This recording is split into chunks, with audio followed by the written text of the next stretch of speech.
तो चलिए दोस्तों शुरू करते हैं जैक बोर्ड क्लास 9 का social science question paper term 1।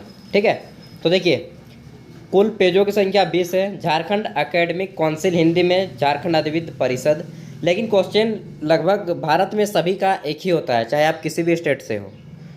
भले आपका भाषा अलग हो सकता है, ठीक ना, तेलुगु में होंगे, संस्कृत में हो सकता है, इंग्लिश में हो सकता है, लेकिन सब्जेक्ट सबका एक ही रहेगा।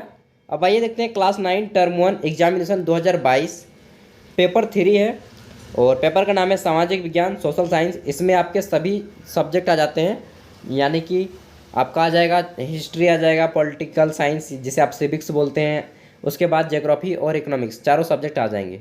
फुल मार्क्स है 40, समय है 1.5 घंटा। 1.5 घंटा बहुत ज़्यादा समय है और पास करने के लिए चाहिए आपको कितने प्रतिशत, तो 33%।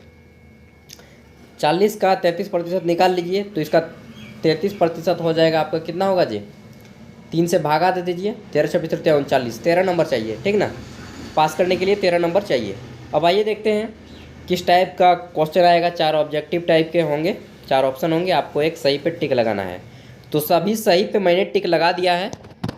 अब आइए देखते हैं कितने आपके सही हुए हैं। अगर आप एग्ज़ाम दे रहे हैं तो, और नेक्स्ट ईयर अगर आप एग्ज़ाम देने जा रहे हैं तो देख लीजिए इसी टाइप के प्रश्न आएंगे।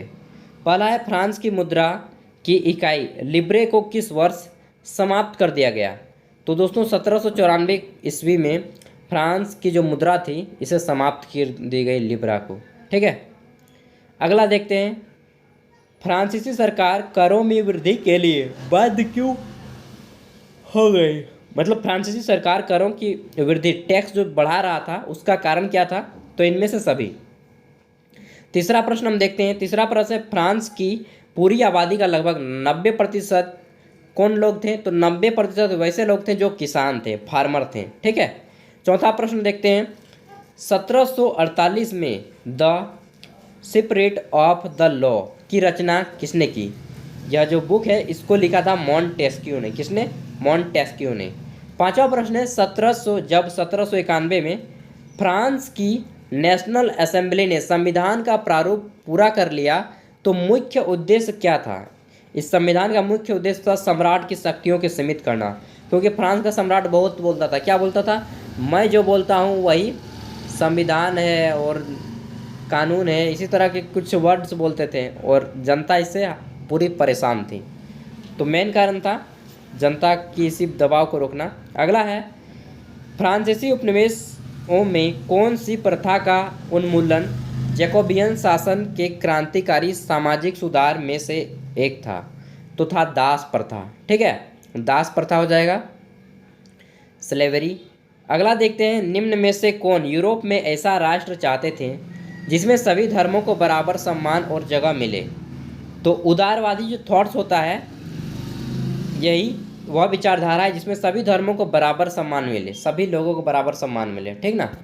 तो दोस्तों थोड़ा सा गाड़ी का आवाज़ सुनाई दे सकता है, पर डोंट माइंड, हम काम करेंगे अपना। आठवां प्रश्न है, निम्न में से किसका विश्वास था कि खुद को पूंजीवादी शोषण से मुक्त कराने के लिए मजदूरों को एक अत्यंत भिन्न किस्म का समाज बनाना होगा। तो यह विचार था कार्ल मार्क्स का। कार्ल मार्क्स के ऊपर पूरे के पूरे बहुत बड़े बड़े आपको आगे चल कर पढ़ने को मिलेंगे और इन्हीं का आह्वान था कि विश्व के सभी मजदूर एक हो जाओ। अगला है, फिनलैंड, लातविया, लिथुआनिया, एस्टोनिया, ये जितने भी देश हैं, पोलैंड, ये किसके हिस्से में आते थे, तो ये रूसी, रसियन जो था, यूएसएसआर जिसे आप बोलते हैं, रसियन, उसी के क्षेत्र में आते थे। इसे मित्र देश कुल मिलाकर कहा जाता था। अगला है, मार्क्स के विचारों को मानने वाले समाजवादियों ने 1898 में किस पार्टी का गठन किया। तो जिस पार्टी का गठन किया था उनका नाम था Russian socialist democratic workers party और इसी की स्थापना की थी कार्ल मार्क्स ने। ठीक है, अगला है, 1914 में 2 यूरोपीय गठबंधनों के बीच युद्ध छिड़ गया। एक खेमे में जर्मनी, ऑस्ट्रिया, तुर्की, तो दूसरे खेमे में कौन थे, ब्रिटेन था, फ्रांस था और रूस था। ऑप्शन 1 हो जाएगा आपका। क्वेश्चन नंबर अब 12 शुरू होता है, तो 12 में आपका ज्योग्राफी आ जाएगा, भूगोल। और भूगोल का पहला प्रश्न है, पूर्व देशांतर रेखा जो भारत की मानक याम्योत्तर रेखा मानी जाती है वह भारत के किस राज्य और शहर से गुजरती है। तो दोस्तों भारत की जो याम्योत्तर है यानी कि जिसे ग्रीनविच मीन टाइम कहा जाता है, यह आपका जो है इलाहाबाद के नैनी से लिया गया है और ग्रीनविच मीन टाइम से 5.5 घंटा आगे है।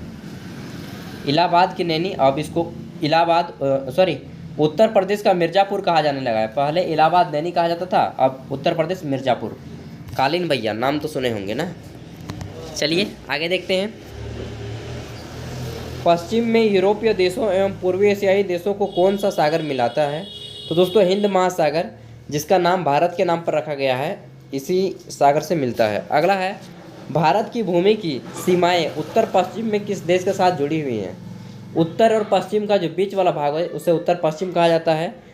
उत्तर पश्चिम एक उप दिशा है और इस दिशा में भारत से 2 पड़ोसी देश पाकिस्तान और अफगानिस्तान जुड़े हुए हैं। ऑप्शन 1 हो जाएगा। नेक्स्ट हम देख रहे हैं, तो हमारा प्रश्न है, सतलुज एवं सिंधु के बीच स्थित हिमालय के भाग को किस नाम से जाना जाता है। तो जो सतलुज और सिंधु नदी के बीच हिमालय है उसको पंजाब हिमालय कहा जाता है, पंजाब हिमालय। ठीक है। 16वां प्रश्न है, पटकाई,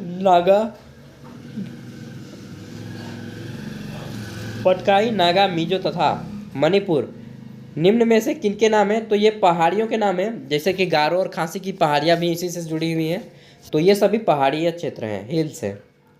अगला है, भारत का उत्तरी मैदान जो जलोढ़ मृदा से बनी हुई है उसका निर्माण किन नदियों द्वारा हुआ है। तो उनका निर्माण हुआ है सिंधु, गंगा और ब्रह्मपुत्र नदियों द्वारा। उत्तर भारत का पूरा मैदान लगभग ये इसी जलोढ़ मृदा से बना हुआ है। अगला है, किन कारणों से भारत का उत्तरी मैदान कृषि की दृष्टि से सर्वाधिक उत्पादक क्षेत्र है। तो इसका आंसर हो जाएगा इनमें से सभी, यानी कि मृदा अच्छा है, अनुकूल जलवायु है, उसके बाद प्रचुर मात्रा में पानी की उपलब्धता है, तो इनमें से सभी हो जाएगा ऑल ऑफ दीज। 18 के बाद 19वां प्रश्न आता है, मानसरोवर झील किस देश में स्थित है। तो दोस्तों तिब्बत में जो है मानसरोवर झील स्थित है और तिब्बत एक तरह से देश है लेकिन चीन ने हथिया लिया है, यही हम बोल सकते हैं यार। अगला है, सतलुज, ब्यास, रावी, चेनाब तथा झेलम आपस में मिलकर पाकिस्तान में मिठानकोट के पास किस नदी में मिल जाती हैं। तो ये सभी सिंधु नदी में मिल जाती हैं। सिंधु एक बहुत ही प्राचीन नदी है दोस्तों। आगे आप लोग सिंधु घाटी की सभ्यता पढ़ेंगे, 11वीं में 12वीं में पढ़ेंगे। कश्मीर घाटी का एक प्रसिद्ध झील का नाम क्या है। तो कश्मीर घाटी का जो प्रसिद्ध झील है उसे डल झील कहा जाता है, डल झील। ऑप्शन 1 हो जाएगा। 22 नंबर है, झीलों के निर्माण से क्या लाभ होता है। तो झीलों के निर्माण से जो है इनमें से सभी लाभ होता है, यानी कि जल विद्युत उत्पादन होता है, आसपास के क्षेत्र में जलवायु को सामान्य बनती है, उसके बाद प्राकृतिक सुंदरता और पर्यटन बढ़ने लगता है, इससे टूरिस्ट भी आते हैं, तो इनमें से सभी। अब आपका सिविक्स शुरू होता है, यानी कि नागरिक शास्त्र का सब्जेक्ट शुरू होता है और 11 करके क्वेश्चन हो गए हैं, 22 क्वेश्चन हो गए। 23वां प्रश्न है, निम्न में से शासन का एक ऐसा रूप कौन है जिसमें शासकों का चुनाव लोग करते हैं। तो लोकतंत्र एक ऐसा शासन है जिसमें शासकों का चुनाव कौन करते हैं, लोग करते हैं। ठीक है, लोकतंत्र, इंग्लिश में डेमोक्रेसी। अगला है, वर्ष 2002 में पाकिस्तान के किस राष्ट्रपति द्वारा लीगल फ्रेमवर्क ऑर्डर के जरिए वहाँ के संविधान को बदल दिया गया। तो परवेज मुशर्रफ द्वारा इसका जो है बदलाव किया गया था। 25 नंबर है, लोकतंत्र के विपक्ष में दिया गया एक तर्क निम्न में से कौन है। तो इसमें अन उत्तरदायिता जो शासन है यह गलत है, या विरोधी हम बोल सकते हैं। ठीक है, तो ऑप्शन 2 हो जाएगा। 26वां है, लोकतंत्र में किसी समस्या के समाधान में किसकी भूमिका महत्वपूर्ण होती है। तो लोकतंत्र में किसी भी समस्या के समाधान में सत्तारूढ़ जो पार्टी होती है उसकी भूमिका महत्वपूर्ण होती है। ठीक है, अगला देखते हैं, और इंग्लिश में इसको रूलिंग पार्टी बोलेंगे, रूलिंग पार्टी जो वर्तमान में रूल करती है। आज की दुनिया में लोकतंत्र शासन व्यवस्था का सबसे आम रूप क्या है। तो सबसे आम रूप है लोगों द्वारा चुने गए प्रतिनिधियों के माध्यम से शासन चलाना, ये आम रूप है। अगला है, नेल्सन मंडेला, आपको मालूम है पहले अश्वेत मतलब कि श्वेत राष्ट्रपति थे दक्षिण अफ्रीका के, साउथ अफ्रीका के। नेल्सन मंडेला जो दक्षिण अफ्रीका में संबंधित भयावह जेल में 28 वर्षों तक जेल में रहे। वह जेल किस द्वीप में स्थित था? तो दोस्तों वह एक आइलैंड यानी कि द्वीप समूह में स्थित था और उसका नाम था रॉबेन द्वीप, रॉबेन द्वीप। उसके बाद आता है 29 नंबर, दक्षिण अफ्रीका में रंगभेद के खिलाफ जब जनता के संघर्ष और विरोध बढ़ने लगा तो वहाँ की सरकार ने अपनी नीतियों में क्या बदलाव शुरू किया? तो वहाँ की सरकार ने जो नीति अपनाई ये इनमें से सभी थी, यानी कि नेल्सन मंडेला को आज़ाद कर दिया गया जेल से, राजनीतिक दलों पर लगा प्रतिबंध हटा दिया गया और जो भेदभाव था कि गोरे और काले के बीच उनको भी मिटा दिया गया। अगला है लोकतांत्रिक शासन वाले देशों में किसका होना जरूरी माना जाता है? तो लोकतांत्रिक जितने भी देश हैं उसमें संविधान यानी कि कॉन्स्टिट्यूशन जिसको हम लोग बोलते हैं, कॉन्स्टिट्यूशन का होना बहुत ही जरूरी होता है, जैसे भारत का संविधान है। अगला है भारत देश ने किस आधार पर हुए बंटवारे की विभीषिका झेली? तो दोस्तों भारत देश में आपको मालूम है धर्म के आधार पर जो बंटवारा हुआ था इसमें बहुत हानि हुई है। गदर मूवी जो है इसका एक प्रत्यक्ष उदाहरण क्या यार, एक दिखाया गया है उस टाइप का हुआ था, आप देख सकते हैं गदर मूवी को। अगला है संविधान के प्रमुख रूप से क्या काम करता है? तो संविधान प्रमुख रूप से क्या काम करता है? लोगों के बीच जरूरी भरोसा सहयोग विकसित करता है, सरकार के अधिकारों की सीमा के रखता है, मतलब कि सभी की सीमाएं होती हैं, एक लिमिट होता है। उसके बाद समाज में गठन कैसे काम होगा, इन सभी चीज़ों को संविधान प्रमुख रूप से काम करता है, तो इनमें से सभी हो जाएगा। अगला है यहाँ पे अब आपका शुरू हो जाता है 7 क्वेश्चन आपके आए हैं, 8 क्वेश्चन इकोनॉमिक्स से, अर्थशास्त्र से। पालमपुर के निकट एक बड़े गांव है तो उस गांव का नाम था रायगंज।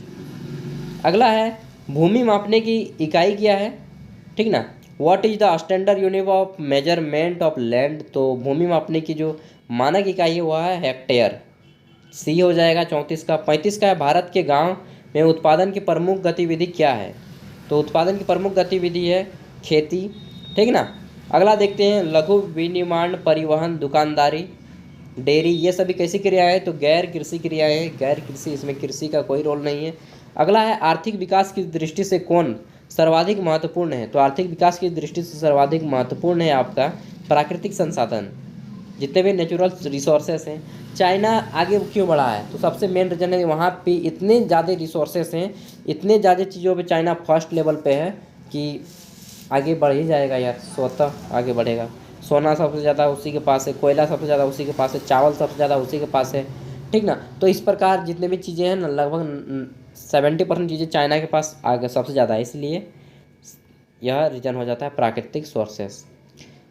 अगला है 38 नंबर, निम्न में से कौन से कारक जनसंख्या की गुणवत्ता को बढ़ाते हैं?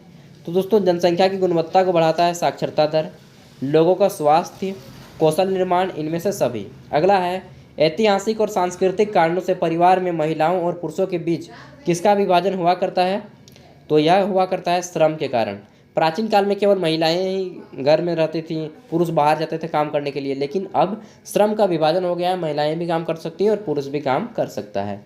40 नंबर है, किस प्रकार की जनसंख्या अर्थव्यवस्था पर बोझ है? तो दोस्तों अर्थव्यवस्था पर, हमारी अर्थव्यवस्था पर बोझ है जो अशिक्षित हैं यानी कि निरक्षर हैं, और दूसरा है अस्वस्थ, ये दोनों हैं, केवल अस्वस्थ या केवल निरक्षर नहीं, जो अस्वस्थ भी है मतलब कि बीमार रहता है और कुछ पढ़ना लिखना भी नहीं जानता है, काम धाम भी नहीं करता, तो ऐसा लोग बोझ ही ना है जी। आप भले आप इमोशनली वीक होकर बोलिएगा नहीं ये तो मेरे दादाजी हैं जी, अब कुछ पढ़ना लिखना तो नहीं जानते हैं और खटिया में पड़े रहते हैं, तो दोस्तों देखिए तकलीफ तो उनको भी होता है, बाकी आप समझते होंगे यार, समझदार हो गए हैं, क्लास 9 में आप 10 में जाने वाले हैं।